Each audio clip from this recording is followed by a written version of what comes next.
किसी गांव में एक बूढ़ा व्यक्ति अपने बेटे और बहू के साथ रहता था। परिवार सुखी संपन्न था, किसी तरह की कोई परेशानी नहीं थी।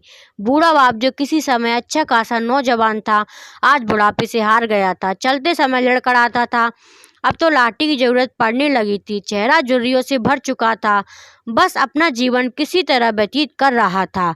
घर में एक चीज अच्छी थी कि शाम को खाना खाते समय पूरा परिवार एक साथ टेबल पर बैठकर खाना खाता था।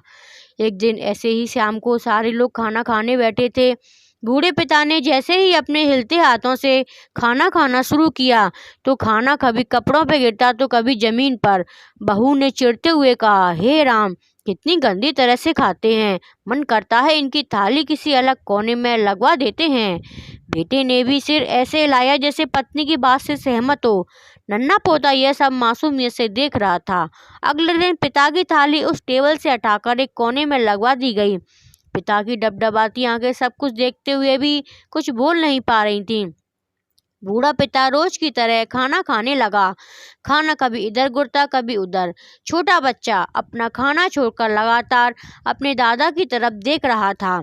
माँ ने पूछा, क्या हुआ बेटे, तुम दादाजी की तरफ क्या देख रहे हो और खाना क्यों नहीं खा रहे? बच्चा बड़ी मासूमियत से बोला, माँ, मैं सीख रहा हूँ कि वृद्धों के साथ कैसा व्यवहार करना चाहिए। जब मैं बड़ा हो जाऊंगा और आप लोग बूढ़े हो जाओगे तो मैं भी आपको इसी तरह कोने में खाना खिलाया करूंगा। बच्चे के मुंह से ऐसा सुनते ही बेटे और बहू दोनों कांप उठे।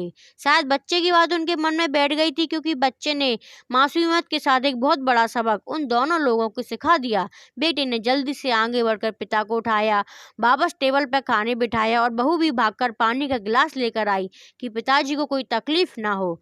तो मित्रों, माँ बाप इस दुनिया की सबसे बड़ी पूंजी हैं। आप समाज में कितनी भी इज्जत कमा लें या कितना भी धन इकट्ठा कर लें, लेकिन माँ बाप से बड़ा इस दुनिया में कोई नहीं है। थैंक यू, धन्यवाद।